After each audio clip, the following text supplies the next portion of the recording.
So, welcome to week 17 of our series. This is actually, a song by uh, Joseph Ledoux, who's actually the person who discovered a lot of our lecture today on anxiety, which is going to be our subject for today, and hopefully not going to be a very long one. But it's a very interesting topic that has a lot of overlap with our previous session. Um, and so here's our learning objectives. And to start off with some history on anxiety, the word anxiety actually comes from the Latin word angere, which I'm probably pronouncing wrong, but that word means to choke or constrict something, which alludes more to possibly some of the psychic tension and even somatic aspects of anxiety. In the late 18th century, the concept referred to as neurasthenia was probably the closest thing that we had to anxiety, and that meant more nervous exhaustion. And at this time, it was common to think of it as related to modernization and the straining of modernization, and this overwhelming sense that it had to our nervous system, I guess, at the time. And by Freud's day, he had this concept called anxiety neurosis, which is probably the first mention of anxiety. It initially actually referred to more of a somatic accumulation of libido, which was later elaborated on as a manifestation of repression. And ultimately, he kind of reversed course and saw it more as an anticipatory thing. That would precede repression. And so there's Freud actually thought of anxiety as completely different throughout his life. And so there's like an early, a middle, and a late view of how Freud saw anxiety as a phenomenon. And then by the behaviorist era in the 20th in the early 20th century or so, with the founding of conditioning. Basically, the thought of fear came as a classical conditioning, while operant conditioning was thought to maintain anxiety through avoidance behavior, which provides negative reinforcement.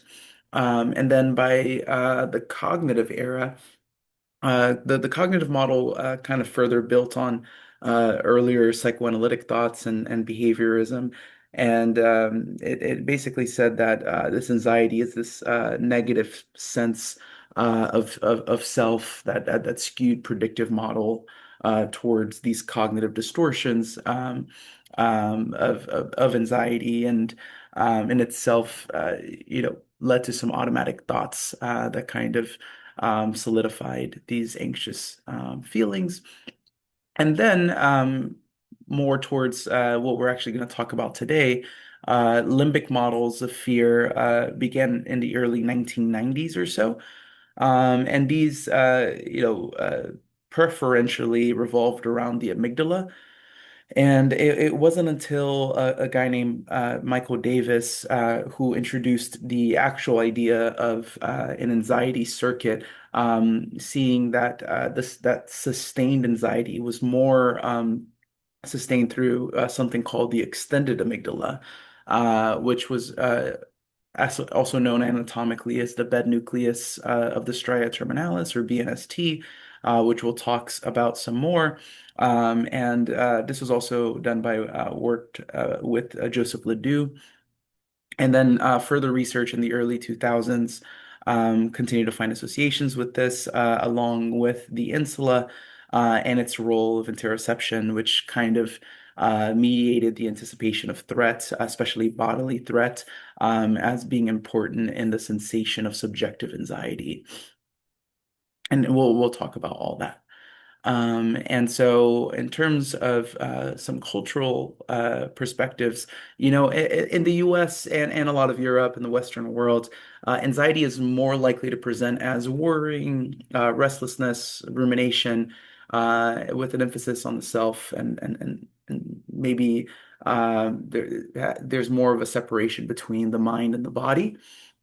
While, if we were to go to more like Latin America, the line between emotions and the body aren't as clear, and dramatic emotional expressions may be more normalized, especially with, some somatic, more of a somatic picture.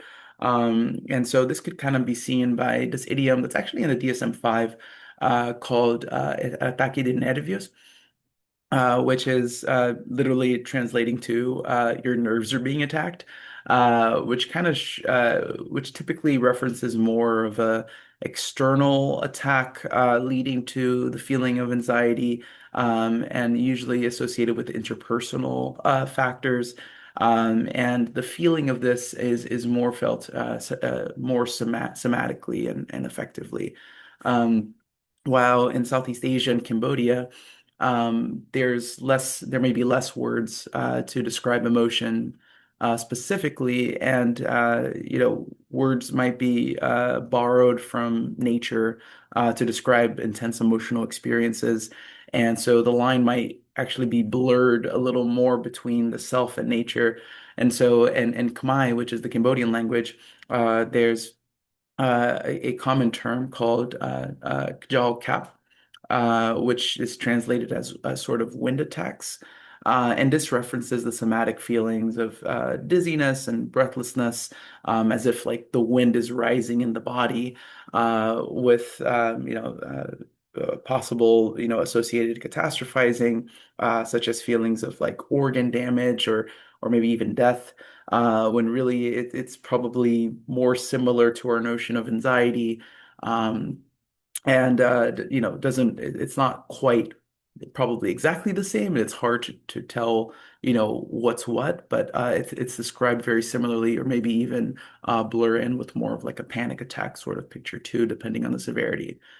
um so in Japan, I don't know how to pronounce this, but Taijin Kyafusho is actually a phenomenon that translates to the fear of interpersonal relations, which references like the fear of offending or embarrassing others.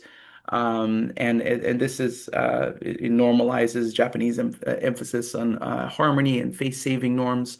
And so this might more, allude to a societal picture where maybe the self and the rest of society is a little more blurred. And so anxiety is referenced as a little differently, depending on where we choose or where the lines are blurred between the self and what, whether it's the self and intense interpersonal relations and the body, the self and nature, the self and society. Um, and some other culturally confined conditions that I didn't mention here is in Zimbabwe, there's a term called kafunjisisa. I'm probably pronouncing that wrong, but that's related to thinking too much. And then in South Asia, like in India, there's something called DOT syndrome, which is this anxiety related to semen loss. And another one in Latin America too is susto, which is the fear of losing your soul after trauma. And so maybe the line between anxiety and PTSD is a little more blurred there. And so understanding the cultural context that this is going on is really important, and better understanding our patients. And it's not just understanding, the neural circuitry, but also through which the cultural lens by which the circuitry is expressed is really important, even if the circuitry is preserved. So let's talk more about the DSM-5 and diagnoses of anxiety disorders. There's a whole bunch that we're going to go through, but you know, uh, it's sort of a moving target. So OCD, PTSD, and such were actually previously involved included under the classification of anxiety disorders. Of course, we know that these are very different now.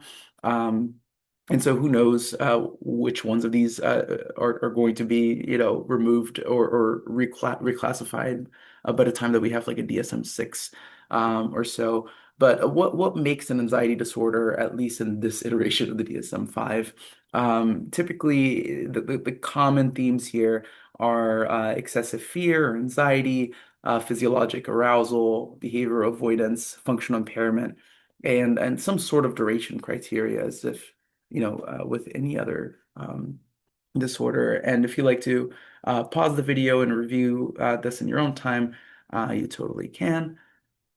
Let's just talk about some of the more pertinent ones for this talk, starting with generalized anxiety disorders. So this describes a persistent and excessive worry that's hard to control for at least 6 months. And this can be associated with any of the following symptoms, but there needs to be at least three, which can include restlessness, fatigue, impaired concentration, irritability, muscle tension, or sleep disturbance. Certain screening, uh, questionnaires that we can use. Such as the HAM-A, covers a lot of these symptoms. Panic disorder is another one that's commonly associated with GAD, and panic disorder is characterized by recurrent or unexpected panic attacks with at least 1 month of persistent worry about additional attacks, or associated behavioral change such as avoidance, visiting the ER, or reassurance seeking. And panic attacks are, of course, sympathetic, hyperarousal responses associated with intense fear, commonly initiated, or sorry, commonly, initially perceived as catastrophic somatic symptoms. Like a lot of people who are having a panic attack will often think they're having like a heart attack or they're dying. Um, So GAD can also often uh, seep into agoraphobia, and phobias in general are just a specific fear response to a specific thing. With agoraphobia being the fear of leaving somebody's home and or being out in an open public place. Social anxiety disorder is also known as social phobia, and this involves a specific fear of social situations over the kind of anticipation over the possibility that one's anxiety symptoms can be negatively judged. And this can lead to some behavioral changes like avoidance of scenarios where one would have to be social in. All right. Separation anxiety disorder is kind of different. It's more of a developmental thing. So it's a developmentally inappropriate fear of being separated from an attachment figure. This is more common in children, and if it's for kids, this has to last longer than 4 weeks. But it can also happen in adults. But if it happens in adults, it has to last longer than 6 months. And then selective mutism, it's odd that it's under anxiety disorders, but I included here just so we know, and it's also more of a kid related thing. But this is a non-volitional ability to speak in specific social situations. Has to last over a month, and it has to interfere with one's social or academic functioning. This would have to be actually, maybe outside of a patient having autism, or a primary speech or communication disorder. That would be a separate thing. All right. And in terms of just some of the epidemiology here, anxiety disorders are the most common psychiatric disorder worldwide, with up to 30% of US adults meeting the criteria of at least some point in our lives. And so the prevalence is pretty stable, actually, even across the West and the East. And so, but the expression and the way that we label a diagnosis to it may vary across cultures. Um, Kind of like what we talked about with our cultural slide. We're not really sure why that's the case. Culture, language, you can name your variable there. But the neural circuitry of anxiety is pretty conserved throughout evolution. And it may become, dysregulated through stress, early trauma, and genetics as predisposing factors. Anxiety disorders are twice as common in women compared to men, and more common than depression in younger age groups. but often precede later depressive episodes. And so anxiety and depression are very intertwined. Um, Anxiety disorders are also really important in neurology because there's not only a high rate of comorbidity, but it's probably more commonly the most common comorbidity in a lot of neurological conditions. Um, and so you can kind of see some of the examples here, like whether it happens after a stroke, associated with Parkinson's disease, temporal lobe epilepsy, MS, TBIs, or dementias. Each of these are going to be their own lectures, but the circuitry is probably going to be similar to what we're going to learn here. So let's talk about some of the functional anatomy. But it's important actually for the sake of understanding the anatomy to differentiate fear from anxiety first. And so, when we talk about fear, we're talking about an immediate transient response to a specific threat. And, this is something that's way quicker. Oh, I don't know why I went to the next one.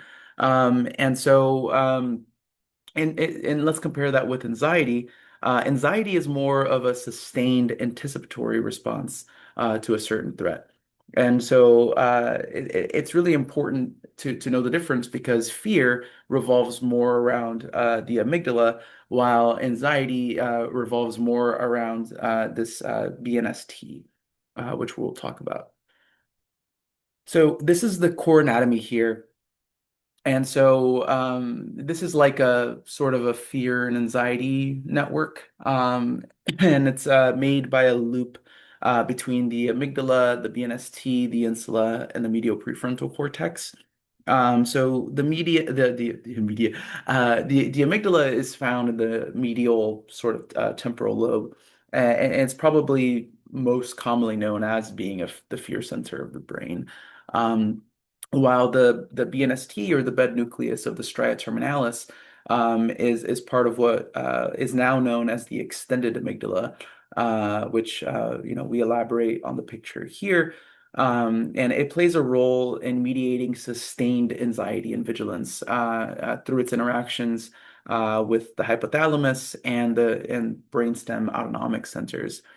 While the insula is involved in kind of integrating a lot of these signals and developing a sort of interoceptive awareness, like this awareness about bodily sensations and bodily arousal, and putting that into subjective feeling states, which kind of produces this sort of gut feeling when it comes to anxiety and dread.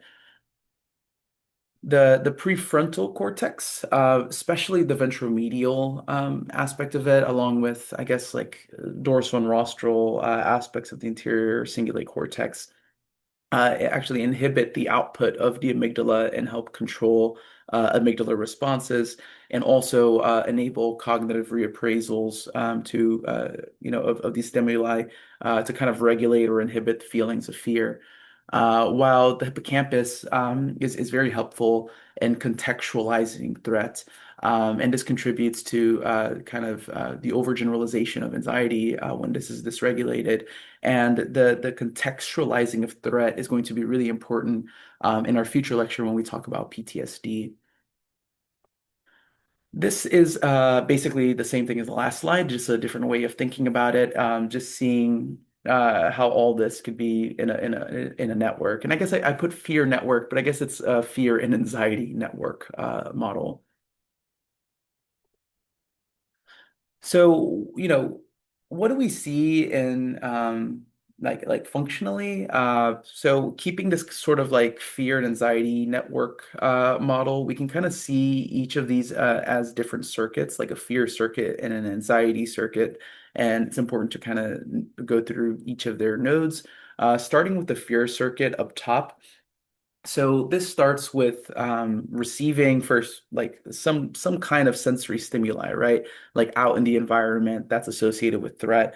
So that's of course received by the thalamus.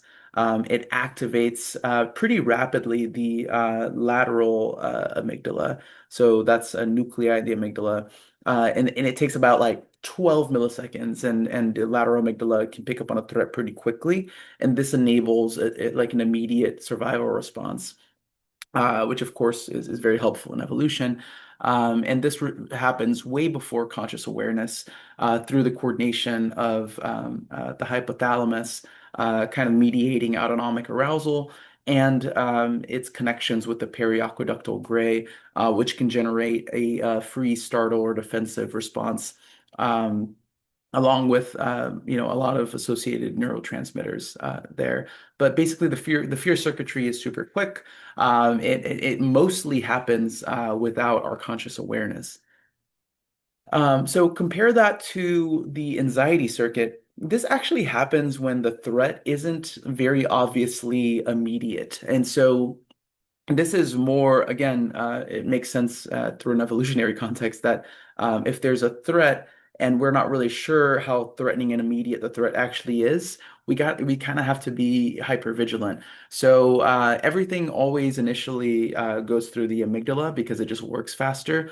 But once the amygdala doesn't really know that, you have to do something immediately, like let's say if the fear circuit was like a tiger is obviously in front of you and hungry looking, then that's the fear circuit that's going to activate. But if you're just out in the forest and somebody told you that, hey, like there's tigers in this forest, but you don't see one, then that would probably activate the second bullet point here, which is the anxiety circuit. And so the amygdala probably gets activated just with the realization that there's tigers in this forest, but because you don't see one, then that signal actually goes to the BNST first. And so the BNST, its main function is to maintain a prolonged like hypervigilant state. And it does that by engaging CRF release, as we learned with our addiction lecture last time. And so the CRF is, of course, it stimulates cortisol release to the hypothalamus, and it sustains arousal. It drives muscle tension, restlessness, irritability, rumination. You're probably going to be thinking about that tiger a lot more when you're out in these woods. And this is all eventually it enters conscious awareness by initially being perceived by the insula. The insula is going to integrate a lot of these bodily states. And it actually enters through the posterior part of the insula. So the posterior insula integrates bodily states, and there's an emotional interpretation through the interior part of the insula. So the interior insula is going to actually start feeling the emotion associated with the fear and form the subjective experience of anxiety. So we eventually, when we're consciously aware of it, then, these things are in the cortex and being perceived and being read and so on. And so this anxiety is felt by the prefrontal cortex and its associations with all these other limbic areas that we talked about. But the role of the ventral medial part of the prefrontal cortex is to actually inhibit amygdalar output. And so, if there's reasons to stop the fear or stop the anxiety, then that's really a ventromedial PFC response, along with the dorsolateral PFC exerting more cognitive control, reappraisal of the stimuli, there's a lot of cortical influence here.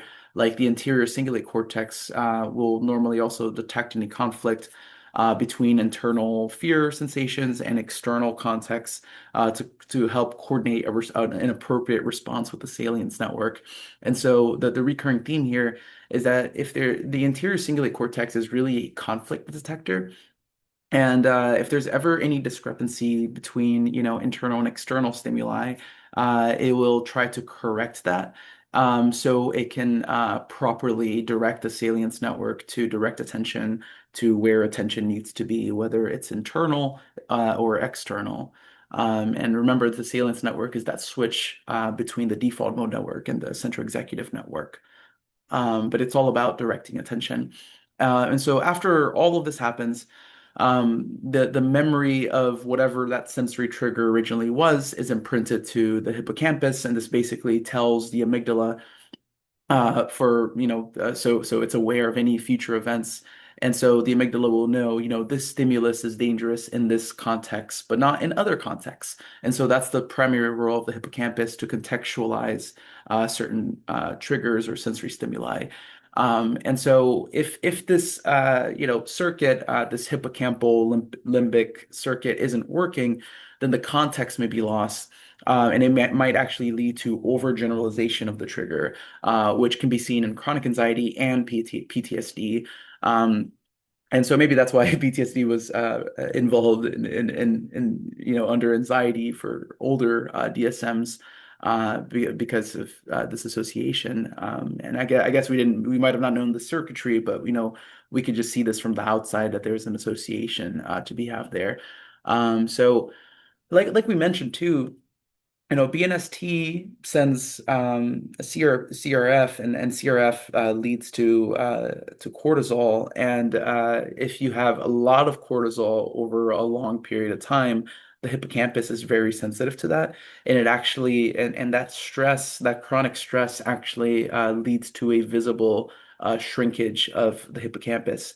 And so this leads to, if the hippocampus is shrinking because of all that cortisol, then it's actually going to be worse at its job at being able to contextualize threat.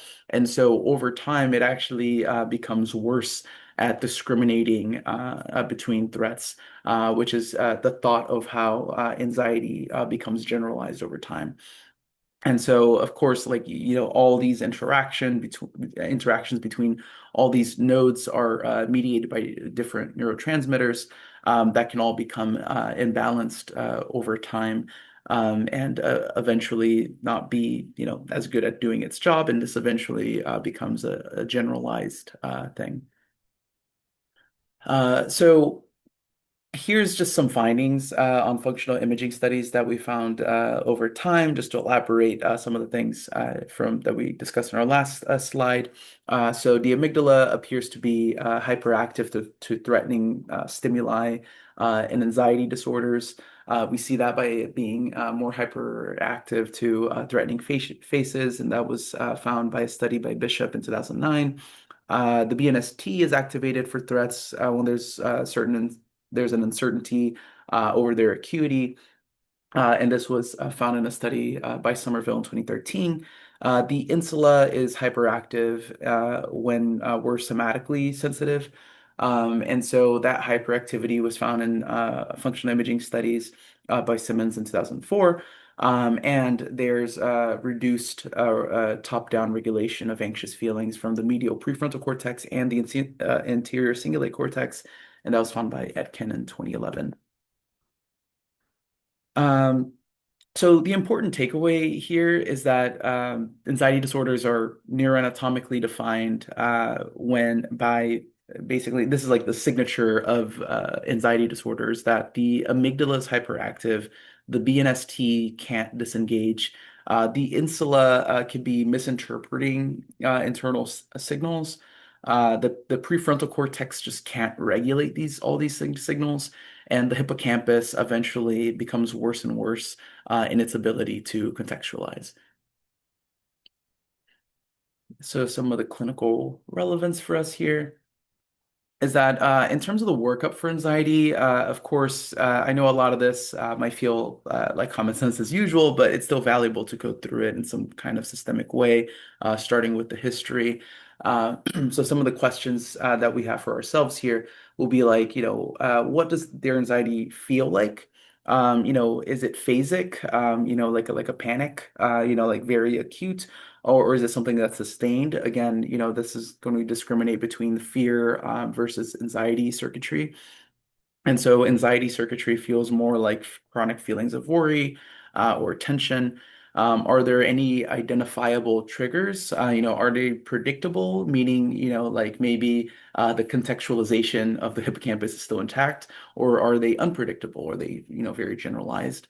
And what's the onset and duration of these feelings? Is it affecting their behavior in some way, or is there avoidance? Is there reassurance seeking? Are they looking for safety just to meet that DSM criteria that we talked about? And how about more insular stuff? Are there any physiologic symptoms associated with this? Are there heart palpitations, tremors, dizziness, tingling, GI upset? These might all be aberrant signaling in the insula. And like any psychiatric thing in the DSM-5, we always have to ask ourselves if there's any functional impairment, like to work, interpersonal, academic, sleep, or concentration issues. Concentration, of course, being somewhat of a salience network thing. Um, and so we really shouldn't dismiss somatic complaints to just anxiety or panic attacks if there's any reason to think about things medically first. We really should definitely rule out any possible medical issues first. And also take your history by keeping in mind ruling out any medical mimics or possible substance use. Of course, if somebody's on like stimulants, they're going to be remarkably anxious. And like we learned in our last lecture, there's a lot of uh, uh, overlap between addiction circuitry and anxiety, specifically involving the BNST. But in terms of medical mimics, so some things to think about are do they have any cardiovascular issues like arrhythmias or maybe dysautonomia, endocrine issues like hyperthyroidism, maybe hypoglycemia, Cushing's. Pulmonary issues like shortness of breath could be maybe related to asthma, COPD. You definitely don't want to miss a PE. And of course, neurologic conditions have a lot of comorbidity, but can actually just be primarily neurological, like epilepsy, vestibular disorders, TBI, migraines. And we'll talk more when we get to our neuro lectures. And in terms of substance use, of course, stimulants are, super commonly the reason, but also ask about their caffeine intake, maybe cannabis intake, maybe they're if they're like paranoid and they just smoked weed, maybe that's more likely and they just need to metabolize. But medications can also cause anxiety too, like steroids.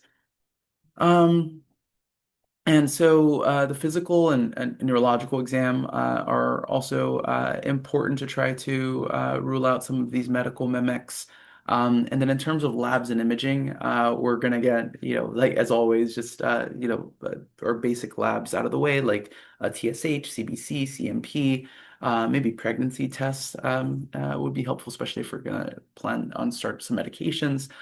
We can consider, getting imaging or an EEG, possibly even an LP, only if there's a suspicious history, of like, let's say, autoimmune encephalitis or really obvious focal neurological deficits. But none of this is really commonly indicated here. And then, like we talked about before, there's some screening tools that we can use for anxiety. Like the GAD-7 is really helpful, especially like outpatient. If they have like a questionnaire that can be done in the waiting room, the HAM-A. There's also the PDSSS, which is a panic disorder severity scale, that could be helpful, especially to see treatment response over time. And I guess we rarely, very, very rarely, I've never really referred for neuropsychological testing. But if their anxiety is overlapping with cognitive concerns, that could be something that could help distinguish the two, especially if the patient is older and we think like, is this, really like a neurodegenerative picture or is it more of a pseudo dementia kind of picture? That could be helpful. One kind of rule of thumb is that people with a primary memory issue are rarely the ones who are, more like most concerned or anxious about it, unless it's very, very early on. It's usually the family that tends to be more concerned. While if the patient is themselves like way more concerned, especially if they don't fit, what you'd expect somebody with dementia to look like, then it might be more related to anxiety, but it's really case by case.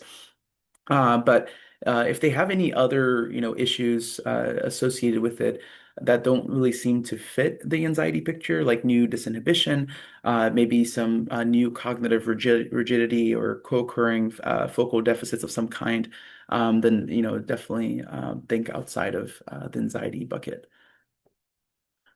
Here are a whole lot of meds. You can, pause this video and review this in your own time. We'll talk about them more from a bird's eye view. Um, First line for anxiety would be an SSRI. Unless they're having other comorbidities like neuropathic pain or something like that, then we might use an SNRI instead. And very rarely, SNRIs might actually, the norepinephrine aspect might worsen anxiety for a little bit, but it can actually, for the most part, it's helpful and indicated for anxiety if it's needed. If that's not working, then that's when we start using our adjunctive therapies. This could be buspirone, which in my view hasn't been super helpful, but this is really helpful if somebody just needs like something that's kind of symbolic, which is just probably not PC for me to say, but if somebody needs like a symbolic reassurance, I feel like that this has been very, very, very helpful. But just from a purely pharmacologic standpoint, at least in my experience, it hasn't been super helpful. But a lot of people with anxiety are on this. Gabapentin or even pregabalin could be helpful for anxiety, especially if there's a co-occurring like neuropathic or like fibromyalgia type stuff going on. Hydroxyzine is a antihistamine that can be helpful more as a PRN, definitely not a standing, and definitely not for people who are elderly or might have dementia because of the anticholinergic load there. And then only if the anxiety is really severe, and especially if it's very acute, then we can consider a benzo.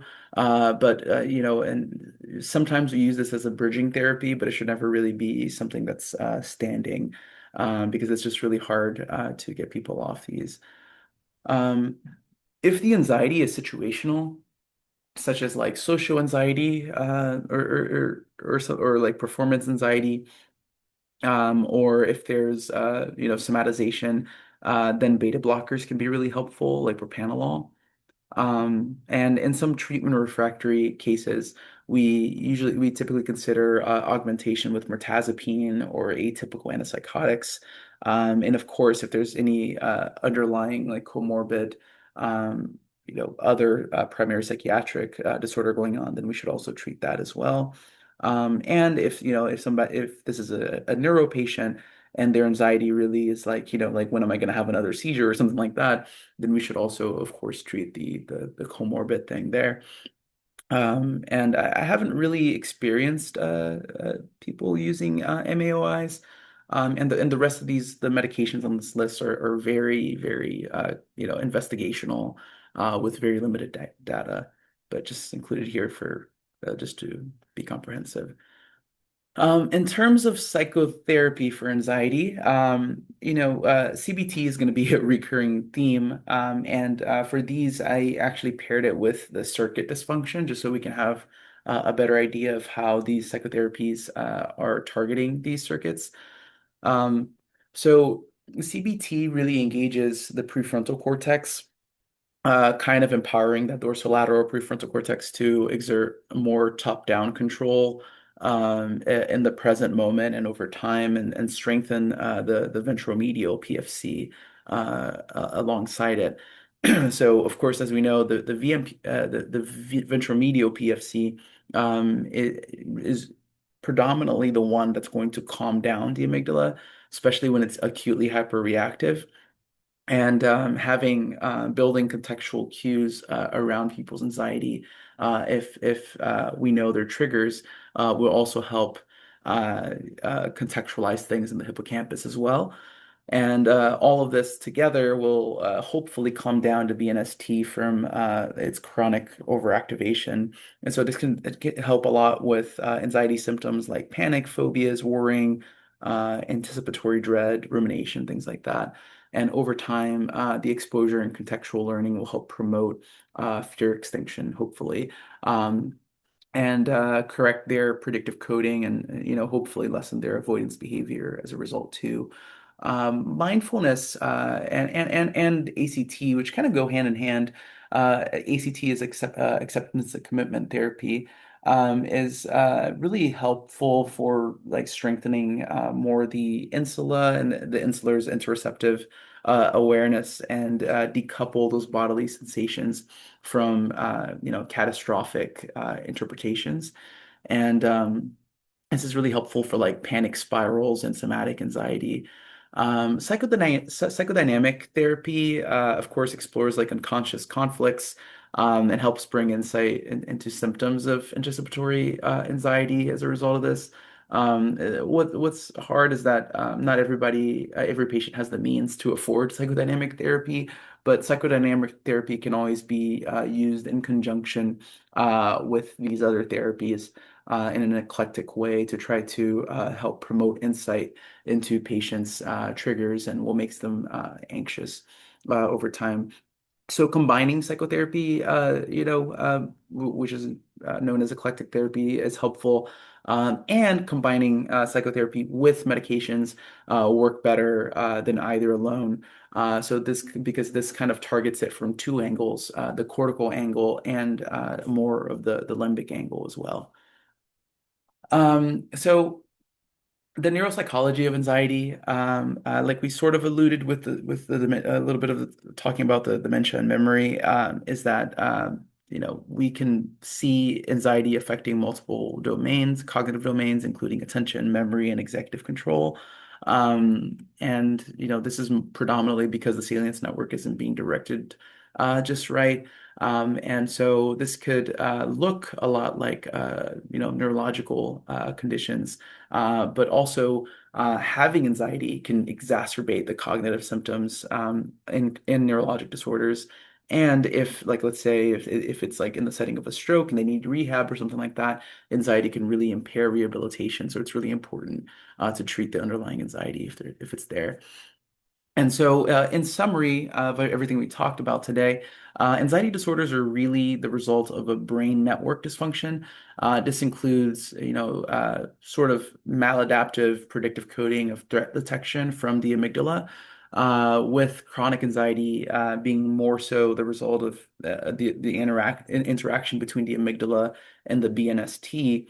And the somatic manifestations being the interactions between the BNST and the insula, and the anticipatory nature of anxiety eventually leads to a lot of CRF production and cortisol. And so the hippocampus does a poorer job in contextualizing the threat. And eventually, the prefrontal cortex can't generate enough top-down control to control that feeling of tension and anxiety.